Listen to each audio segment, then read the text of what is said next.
I'm almost like a kid at Christmas. Well, there are a couple of things that are wrong with that statement. First of all, I'm not a kid. I'm much older than a kid. And secondly, as we are recording this, it is early December. By the time it comes out to you, it'll be about 5 or so days away from Christmas. So that's a little bit more accurate. But what am I talking about when I say I am a kid at Christmas? Well, it is the information I'm going to share with you. In late November, we released an article about the new very large church. And I just got to say it took off. And you were fascinated with it. You were so interested in it. You, the listener, the reader, that we promised that we would do a podcast on it. Well, we're going to double that promise today, and we're going to do 2 podcasts on it. Sam Rayner is on assignment and a consultation. He will be for the next 3 podcasts because we record 3 in a row. So the next 3 weeks for you, the listener and viewer. And so I will be doing 2 of them solo, and then one of them will be an interview with Jackie King, but more on that later. Before we get into this podcast about what is a smaller church, what is a larger church, particularly part 1, as we begin to talk about the surprise of some new data that has come out, let me thank our sponsor, Love Logos. Absolutely love what they're doing. As a matter of fact, we were having a staff meeting, and Jesse, who is the director of digital marketing on our team, he made this comment. He said, I have become so spoiled to Logos. I count on them for all of my Bible study, for my research. I mean, he just went on and on. He did that spontaneously, and that's how incredible Logos has become. You know, nothing beats digging in the Bible for yourself. It's the words of Scripture. It's the Word of God. But if your Bible study habits have been stale or maybe non-existent, what do? Where do you begin? Well, Logos is introducing Logos 10, the new release from leaders in digital Bible study. It takes you beyond Bible reading into the deep study of Scripture. What do you want to do with the Bible word study? You want to prep for a sermon? You want to understand a difficult passage? Do you want to start and actually finish a Bible reading plan? You want to do all of that and more with study tools and theological library? You can do that in Logos 10. With it, you can uncover biblical insights, whether you have 5 minutes or 5 hours. And the new Logos is lightning fast. Did you like my sound effects? Lightning fast. I won't do that again. On desktop, web, or mobile. It has a sleek, modern look that helps you focus on what matters. Centralize all of your former MS Word sermons and catalog into it. That's just one feature. You can find out so much more. We'll be talking about it more on this podcast, different features of it. For right now, you can visit logos.com/church answers to find the best Logos package for you. That is logos.com/church answers. So that is our incredible sponsor, Logos. Now, let me get into the meat of this podcast. Let me get into this exciting information. Let me get into this new revelation that has just come forward. Information that may change the shape of how we do church, especially in North America.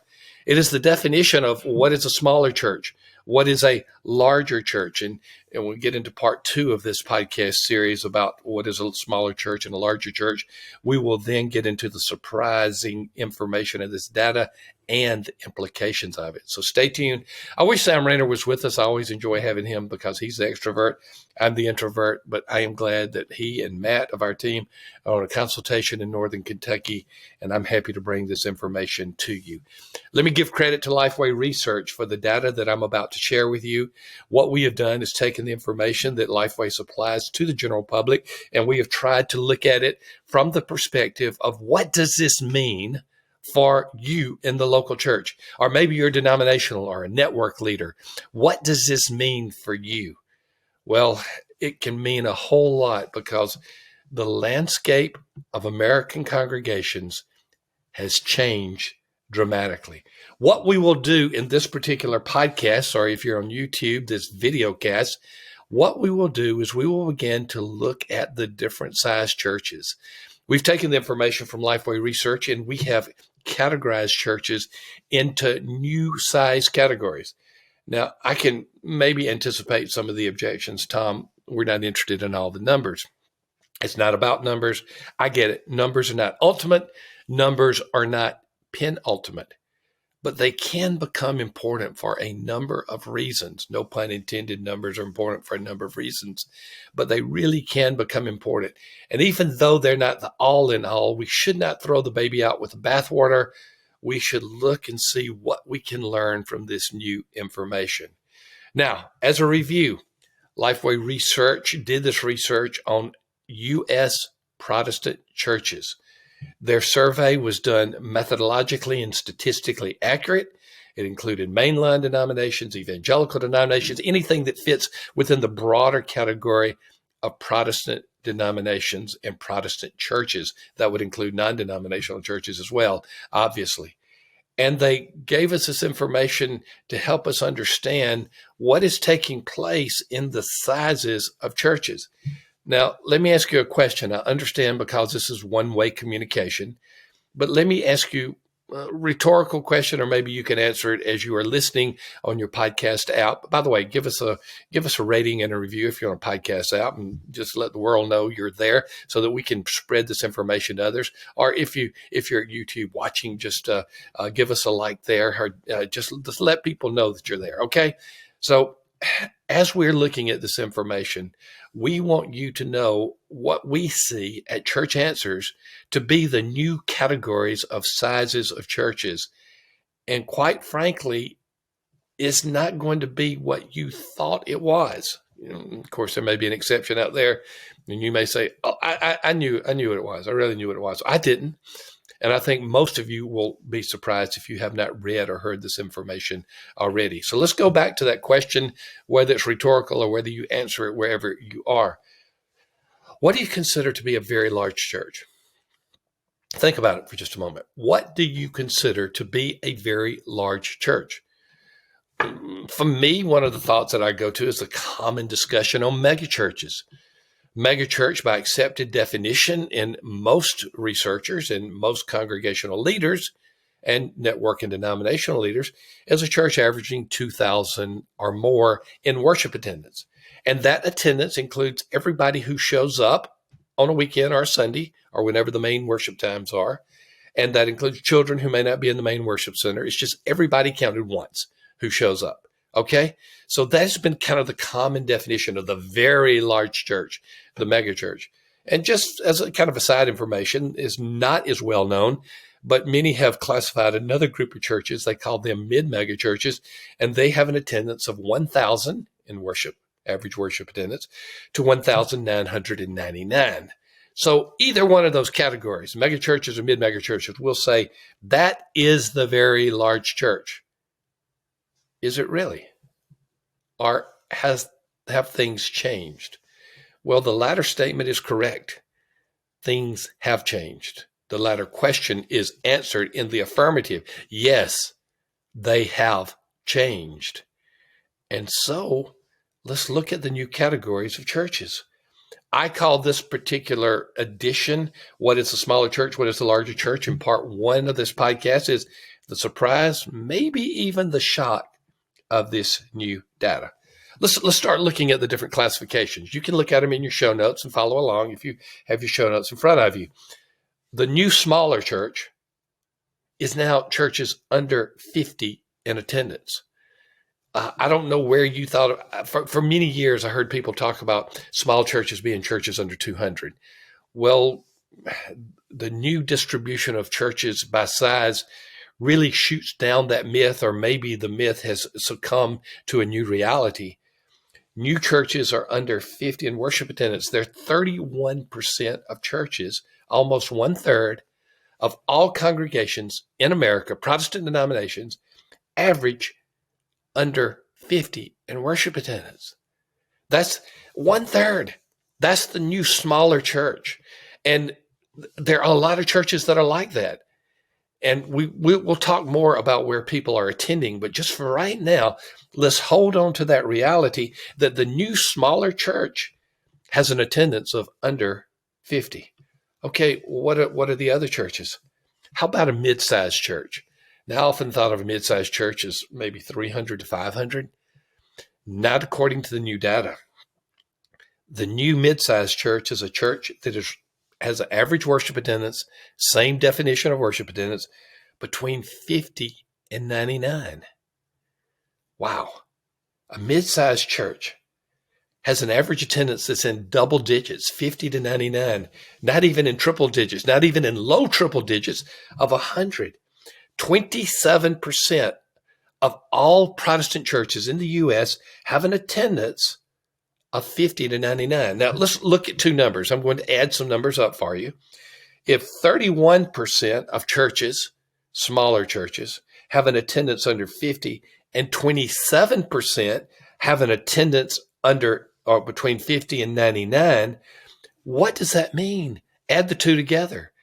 58% of churches in the United States, Protestant churches in the United States, 58% have an attendance fewer than 100.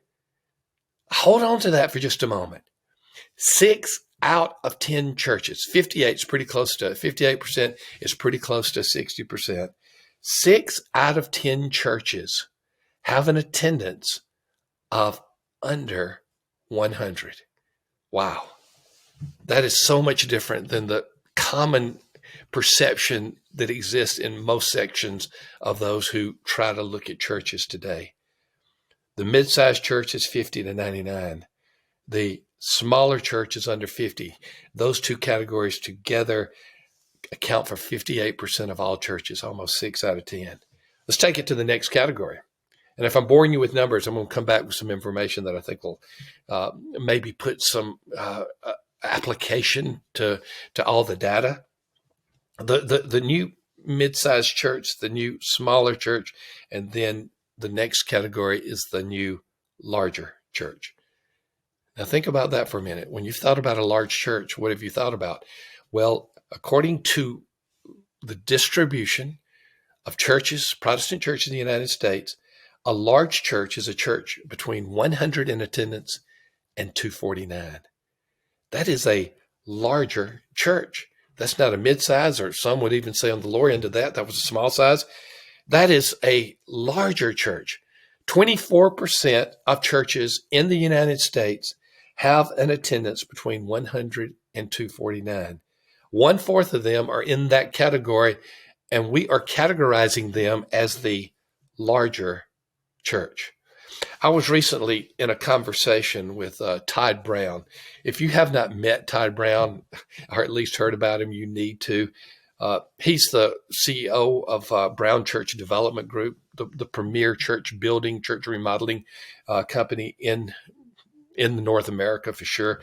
They're out of Nebraska, but they serve all states. They serve all areas in North America. So they've been around for a long time. They've built hundreds and hundreds of churches. And I was asking Todd, what are the implications of this? What are some of the things that you in the building area? Well, he doesn't just do building. They do health consultations to help churches know how to build and know how to plan before they just go off and build something. And he's seeing the same thing. He's seeing all these new categories of churches.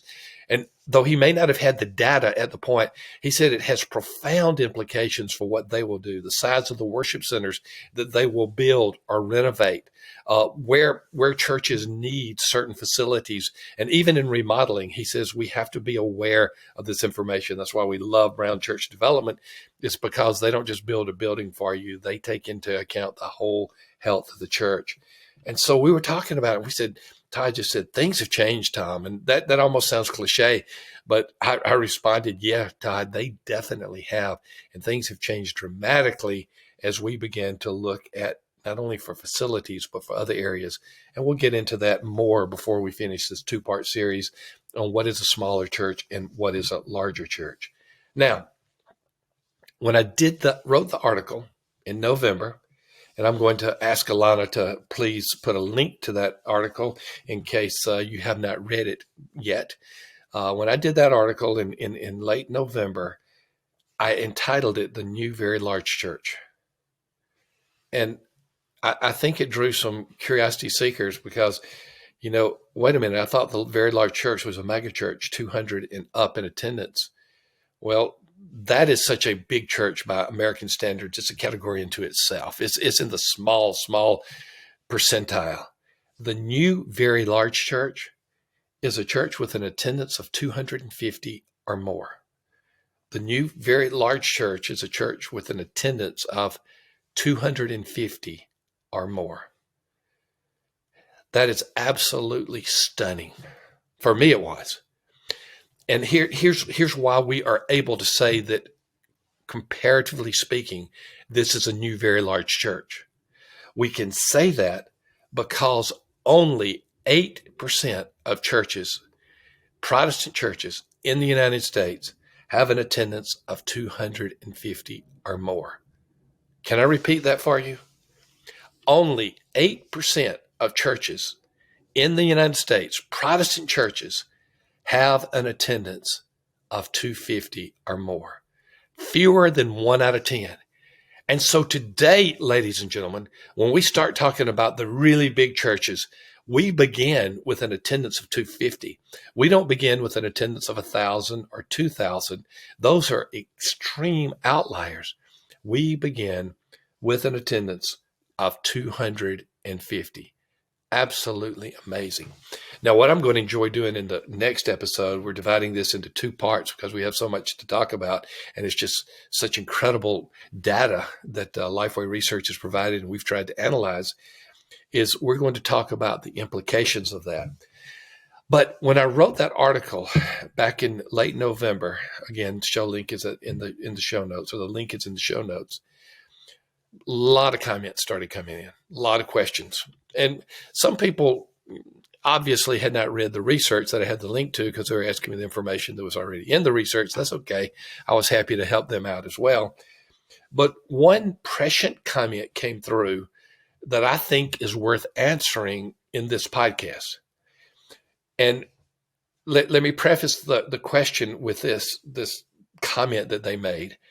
They said that, Thom, okay, we get that 92% of churches, I'm paraphrasing, we get that 92% of churches are under 250 in attendance. We get that. And we get that we should really put a lot of our heart and focus into where most of the churches are. But isn't it true that more people are attending larger churches? In other words, the number of churches is skewed on the smaller size, but more people are going to larger churches. And you know what? The answer to that question is yes, with a caveat. With a caveat. There has been a trend that is taking place. More and more people are going to smaller churches, but those churches may be campuses of larger churches. Did you get what I just said? More and more people may be going to smaller churches, but their campuses may be of larger churches. Wow. They may be of larger churches. So what we're saying is, when we look at this data, a multi-site church, you add up all of the sites and you get the attendance. We don't typically look at attendance by campus site. We look at attendance by church, even if it has more than one site.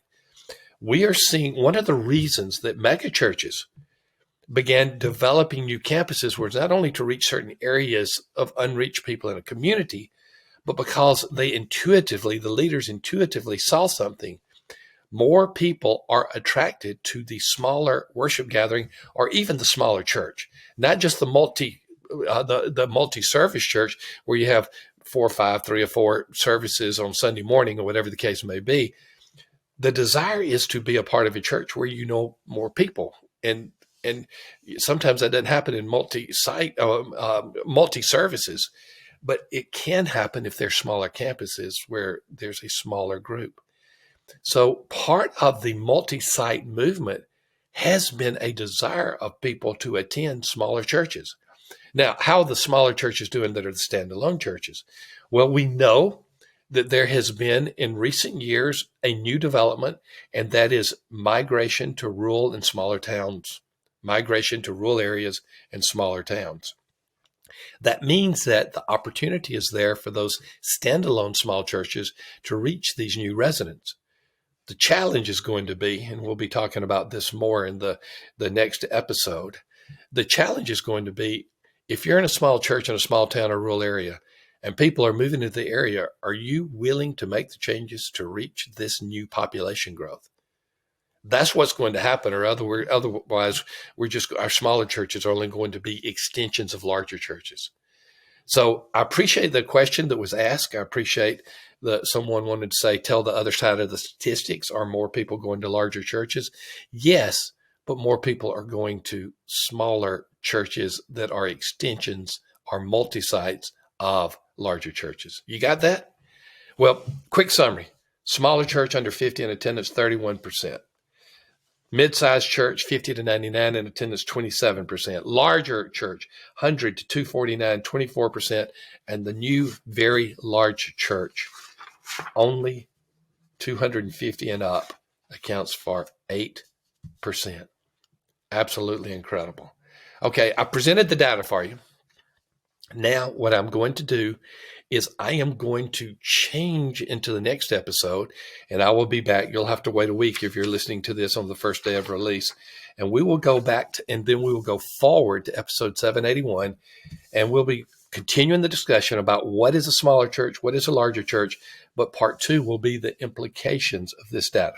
We've given you some hints as we talked about facilities, but we'll be giving you some more information as we move forward. Before we go, and before I have a final word about this information, I want to thank our sponsor, Tyndale. And we are featuring the Life Recovery Bible. And if you've never gotten a Life Recovery Bible, it's been out for over 30 years.